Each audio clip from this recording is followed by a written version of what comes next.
Hi everyone, welcome back to the channel. Also, if you are new here, I'll just post a little clip of the most recent and current rebuilds on the channel.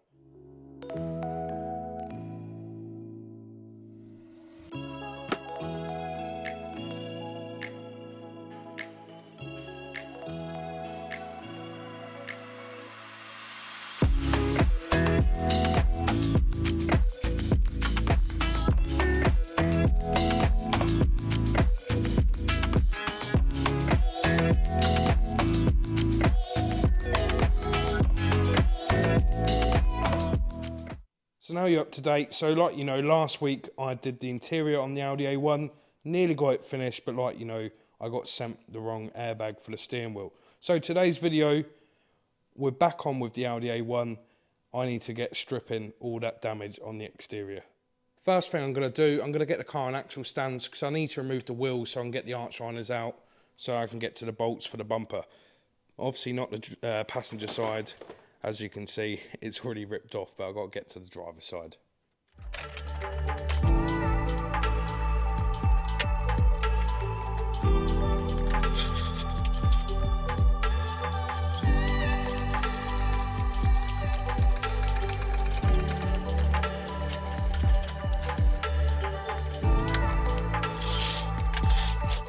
So the arch liners are nice and simple to remove.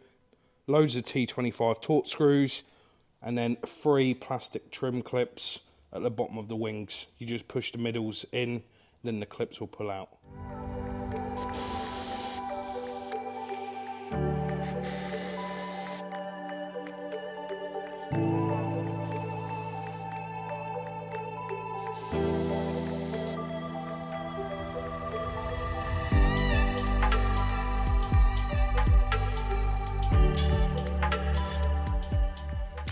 So that's the arch line now removed. You can probably see I've got a little collection of mud and leaves. So before I carry on, I'm just going to quickly clean that up off camera, give the floor a sweep as well. So when I undone the arch line and bolts at the bottom, so this piece goes into the bumper. When I removed those screws, what was left of the bumper just fell to the floor, all the shrapnel everywhere. But I have got some good news. So I've just had a quick look just now. So there's no kinks or creases anywhere behind the shocks or the strut tower.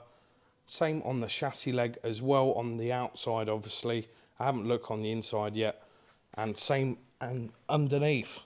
There is no kinks or creases on this chassis leg. So if you remember the reveal video, I said about the chassis leg, the top lid, I think I'm correct. So basically, if you see just under here, this area is the actual chassis leg itself.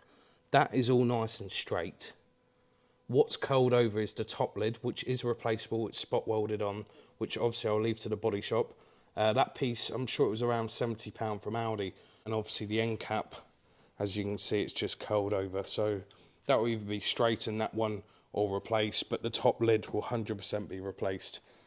Same again underneath just here. There is no kinks or creases or any damage, so which is absolutely brilliant news. So now it's time for the front bumper. So on top, you've got 3 T30 Torx screws, 1 here, 1 in the middle, and 1 this side. On the corner, well, I've only got 1 good corner. So on this corner of the bumper, when you remove these screws out the arch liner, you can then gain access to up here. That's just literally one of these trim clips. Remove that, then this will pull off. Then underneath, let me just get the torch. So underneath you'd normally have 5 T25 Torx screws going along the bottom through underneath the bumper to the front panel, but my front panel's broke and obviously the screws have come out the bumper and stayed in the front panel, so I haven't got to undo them for now. When I get a new front panel, I'll then take these bolts out.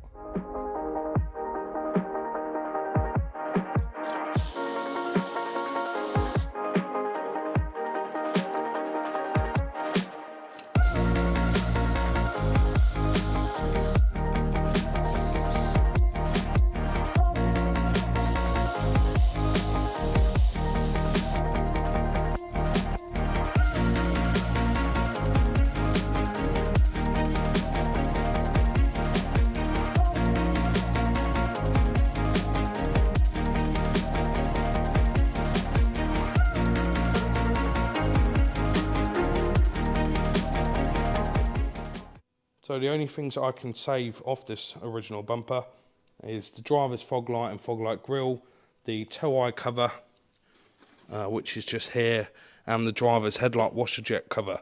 But I can't remember when you get a genuine brand new bumper, I can't remember if you get the headlight washer jet covers with them. If you don't, I've obviously got one. I've just got to buy a passenger one when I order the bumper. The last thing I can reuse is the crash bar foam. It's not split, didn't touch that. But there is one thing I did think it wouldn't have been damaged. Is this lower grille. But it just caught it just here. So that's another thing I've got to replace. This lower piece that goes for the bumper into the front panel. That's had it. But yeah, the only thing I'll do on this bumper is obviously take those bits that are good off, and obviously all the bolts that hold the grille, I'll remove them, obviously ready for the new bumper and grille. So we'll just take a look behind the bumper. It's quite strange because it's not like bent or twisted the crash bar. Obviously, like we know, it's curled it over just here. It's split, basically it's split the weld on the crash bar, if the camera focuses, just around here. But it's not like, I was expecting it to at least bent it, but that's probably why the chassis leg's not gone, which, you know, I'm happy about anyway. The rad condenser, and this would be an intercooler on a normal turbo car, but these have a charge cooler. They don't have an intercooler. A lot of these newer VAG cars, they've got rid of the intercooler, and they've got this thing called a charge cooler, which is run by the cool down by the antifreeze, etc. And this is like an additional radiator, like on a supercharged vehicle, like a heat exchanger. So it has an additional electric water pump. It cools through here, then goes to the charge cooler. So from what I can see at the minute, I can't see any damage on any of these. I don't want to jinx myself. Yeah, so I'm not taking the front panel off today, as obviously if I take the front panel off, I need to drain the antifreeze, etc. And to be honest, on the next video, I want to do all the wiring, get the car running. Obviously, I want to get up to temp, etc. So I can check live data on everything to make sure the car's running as it should do.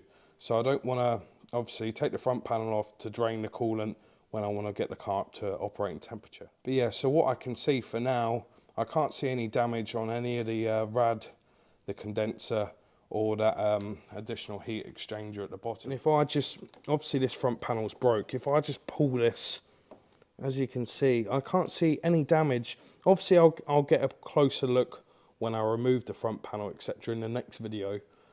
But hopefully, fingers crossed, that'll save a few pennies, because obviously all the bits like this do add up. Because I think genuine, this is about 225 plus VAT. But I know for a fact this is Valio. So like, you know, I do use a lot of genuine, well, I only use genuine panels. But when it comes to actual mechanical parts, obviously I know Volkswagen, Audi, Skoda, they don't make these parts. As you can see, that's Valio.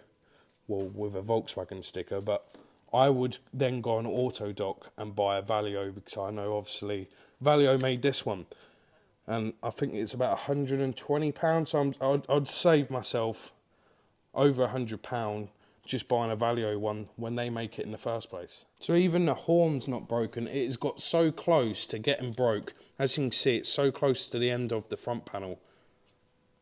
Maybe the bracket might be slightly bent, but this being thin metal, you can easily manipulate it back into shape. I can compare it to the driver's side. The ambient sensor, I can't see it broke apart from a little bracket just there. But I would say that bracket actually comes off, and that will plug into the front panel. Not front panel, the crash bar. So I would say that plastic bracket's separate, which I can have a look on Parts Link when it comes to ordering all the parts. Same like the pipe for the headlight washer jet. The pipe's not broke. This connection's not broke. It's just the actual headlight washer jet. So next I will take out the battery, the headlight, and then we'll get onto the wing, and possibly I'll take the bonnet off today. We'll see.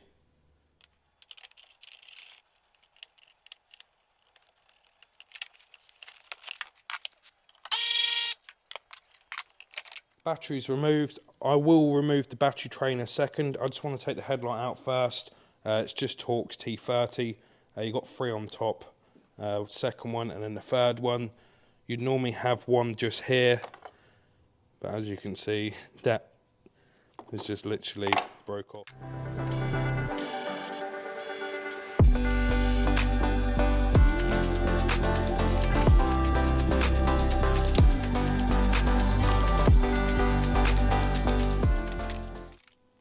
So just before I show the top of the chassis leg and the inner side towards the engine, I just want to get this passenger wing removed. So it's pretty much held in by T30 Torx screws. You've got a plastic cover that goes on this top part. It's just held in by a clip and some double-sided tape in 3 bits, one here, there, and there was some just here. So remove that, then you can get to this bolt just here. The lower ones, if you remember rightly, there was loads of dirt here. I've got majority of the dirt off. I'll get the remaining off before I fit the new panels. And I made sure I've got all the dirt out, the actual Torx screw itself, to prevent rounding it. You then have a plastic guard that goes in this area. To remove that, you undo the door. And then literally you've got 2 trim clips, one here and one just here. You literally just get like a little pick, push that through. That will then pull out, and then this clip will then come out, which then exposes these 2 10mm nuts. So you've got the T30 Torx going along the top. You've then got T30 Torx for the actual bumper bracket. Remove these 2 bolts, and then you'll have 2 more bolts underneath that goes to the actual wing bracket just here. So I'm going to get that removed now.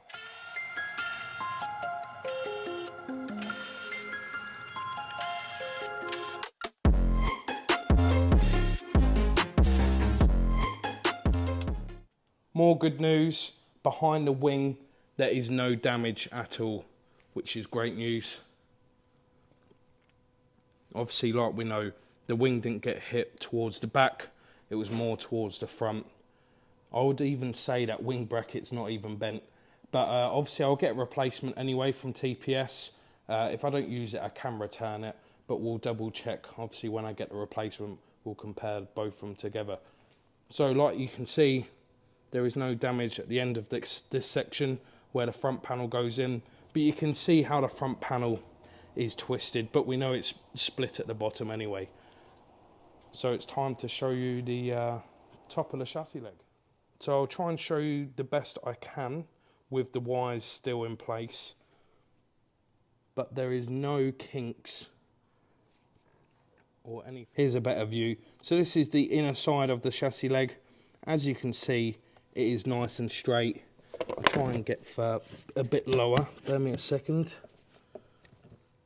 Literally, where the subframe bolts up to the chassis leg, there is no damage at all. It is literally just that top lid in this section just here, as you can see where my finger is. And also, I've taken this cover off. The wires here are fine. So if you can see where this part number, this is the engine loom. The engine loom's fine, the actual loom itself, but where it plugs in, so this is the car loom that goes towards the interior. That's where they've broken off. That's why this car's not running. So I've got this bunch just here, which has the fog light, the ambient temperature sensor, sorry, this passenger side horn. So I've got that bunch just here, and this bunch just here is for the engine wiring harness plug. Also, I have seen like a couple of splits in the harness, so I'm gonna have to check the whole, obviously take all the harness tape off all these wires, go through them all, repair them all, but I'll be doing that in the next video. Once they're all repaired properly, I will then use some harness material tape, just so it looks original. Let us know in the comments what you think, guys. Did I get lucky with this one? I think I did. But yeah, let us know in the comments. So personally, I would still say it is just that top lid of the chassis leg. Like I say, underneath both sides of the leg, There is no kinks, no buckles. I'm really happy, but like you know, the next episode I need to repair all these wires, hopefully get this car running, then I'll get the front panel off, take the bonnet and the hinges off. Unfortunately I can't do it in this video, so unfortunately I couldn't get the full front end fully stripped down, like the front panel, the bonnet, etc. in today's video, but I'm trying my best to put regular content up for you guys. So the next job I'm going to do, so I'll be posting this video Friday, and this weekend, which we've got bank holiday Monday as well, I will be then finishing off like the wiring harness, taking off the front panel, the bonnet, etc. Hopefully this car will be running. So then that's a video for the following week, and then Friday next week I fly out for 2 weeks on holiday. So my plan is to get it fully stripped down, see all the parts I need, get everything ordered. Hopefully I won't need a rad, etc. But if I do, I will order it from Autodoc, which takes minimum 5 days, worst case 2 weeks. So by the time I come back from holiday, everything will be here. We can crack on. One last thing to show you what I have seen. This, when repairing crash damaged cars, you need to check everything. This is the breather pipe for the headlight. If you can see, there's a split just here. If I didn't have seen that and put everything back together, a few weeks time the headlight could start condensation inside, or say if I sell this car a few months time when the weather starts getting colder, a genuine brand new passenger headlight will start condensating up just because of a breather pipe with a split in it. Yeah, so with a crash damaged vehicle you have to triple check everything in that area that's been hit, because you know a simple little thing like that, a little split, and you're thinking, is it a faulty brand new headlight? But no, it's the breather. So that's going to be an end for today's video. If it is a short one, I'm not too sure if it's going to be long or short. If it is a short one, I do apologise guys. Probably in the next video as well, I'll just show you on PartsLink, which is the genuine system where you put the VIN number in. That shows you all the part numbers. I think I've showed you on another video before, but that saves me having to ring dealers up. Literally, I can find out the retail prices there and then on my laptop. So I appreciate you all for watching. If you did like today's video, smash that like button, as it really does help with the YouTube algorithm. And if you're not subscribed guys, it's free. Literally click that subscribe button and the bell icon so you get a notification when I do a new upload. Appreciate you guys for watching, and I will see you next week with a new video.